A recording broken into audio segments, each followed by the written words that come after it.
ఒక half an hour క్రితం మంచు మనోజ్ గారు పోలీస్ స్టేషన్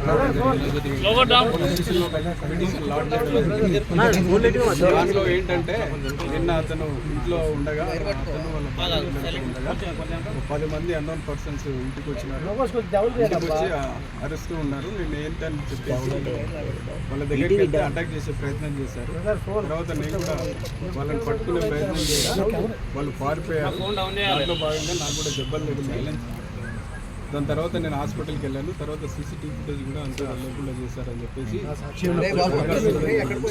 దానిపైన మేము కేసు రిజిస్టర్ చేసుకొని పేర్లు ఎవరి మెన్షన్ మోహన్ బాబు గారి పేరు, ఫ్యామిలీ మెంబర్స్ పేరు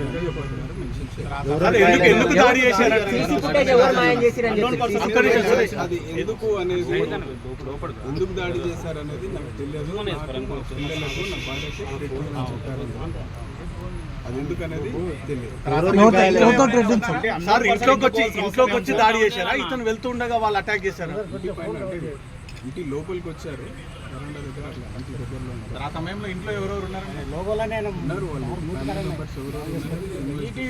మోహన్ బాబు ఆ టైంలో ఉన్నాడు. పిటిషన్లు అవన్నీ రాలేదు. ఇన్వెస్టిగేషన్ లో అంటే మీకు డయల్ 100 సమాచారం ఇచ్చారు. ఫస్ట్ అక్కడికి వెళ్ళారు. అప్పుడు ఉన్నప్పుడు మీ నిన్న యాక్చువల్లీ డయల్ 100 వచ్చింది. కాల్ వచ్చినప్పుడు మా వెహికల్ రావడం జరిగింది.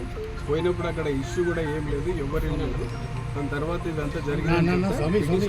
తీసుకొచ్చి ఇస్తానని చెప్పారు. అతను ఈ రోజు వచ్చి ఇచ్చింది. అంటే ఎవరు అంటే ఇంట్లో భారీ సెక్యూరిటీ ఉంది, అక్కడ సీసీ కెమెరాలు ఉన్నాయి, ఫెన్సింగ్ ఉంది, ఎలక్ట్రిక్ ఫెన్సింగ్ ఉంది. సార్ మీరు ఏమైనా సీసీ ఫుటేజ్ ఏమైనా కలెక్ట్ చేశారా? ఎన్ని గంటలకు జరిగింది? ఎప్పుడు జరిగింది? ఇన్వెస్టిగేషన్ లో భాగంగా ఇవన్నీ ఇప్పుడు కలెక్ట్ చేస్తాము. ముందు ఇంకేమైనా అప్డేట్ ధ్వంసం చేసిరు, తీసేసిరు అంటారు. ఎవరిపైన అనుమానం వ్యక్తం చేశారు? అందులో ఉన్న ఆర్టిస్ట్ లేదని చెప్తున్నారు. ఏందనేది కూడా ఈ రోజు బౌన్సర్లు మోహరించారు. అక్కడ ఏం లేదు, అసలు ఎవరు లేరు, వాళ్ళే ఉన్నారు, ఫ్యామిలీ మెంబర్స్ ఉన్నారు. వాళ్ళు మనోజ్ గారు పిటిషన్ వచ్చి ఇస్తున్నారు. మెడికల్ రిపోర్ట్ ఏమైనా మీకు ఇచ్చారా?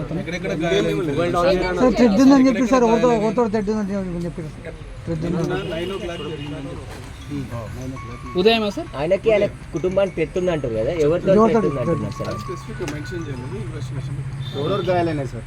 ఎవరెవరు గాయాలు? ఒక్కరికే వాళ్ళ భార్య మీద దాడి జరిగింది అంటున్నాను. సార్ మీరు ఈ కంప్లైంట్ కాపీ తర్వాత మనోజ్ గారు లోగోపైకి రికార్డ్ చేస్తాం. ఇన్వెస్టిగేషన్ లో భాగంగా ప్రతిదీ కూడా మీరు ఏ సెక్షన్ల కింద కేసు నమోదు చేస్తారు? సెక్షన్స్ కంటెంట్స్ ఇప్పుడే కదా సార్ సీన్ ఆఫ్ ఎఫెన్స్ లో మీరేమైనా కలెక్ట్ చేశారా సార్? అంటే రాడ్స్ ప్రాథమికంగా మీరు కలెక్ట్ చేసిన తర్వాత ఇన్వెస్టిగేషన్ స్టార్ట్ అవుతుంది. ఇన్వెస్టిగేషన్ లో ప్రతి విషయం కూడా తెలియపరుస్తుంది.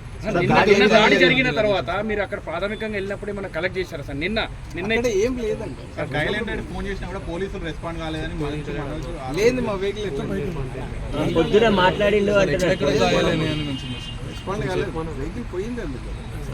అంటే అక్కడ దాడి చేసిన వాళ్ళు ఉన్నారు, కానీ పోలీసులు ఎలాంటి చర్యలు తీసుకోలేదని చెప్పేసి కంప్లైంట్ చేసినాక కూడా మాకు ప్రొటెక్షన్ ఇవ్వలేదు అనిపిస్తున్నాం. కంప్లైంట్ చేసినా కూడా ప్రొటెక్షన్ ఇవ్వలేదు. అవన్నీ ఇన్వెస్టిగేషన్. వినయ్ పేరు ఏమన్నా చెప్పాడా? విజయ్ రెడ్డి కిరణ్ వాళ్ళు ఏదో మాయం చేశారు. చెప్పలేదు. వాళ్ళకి చెప్పలేదు.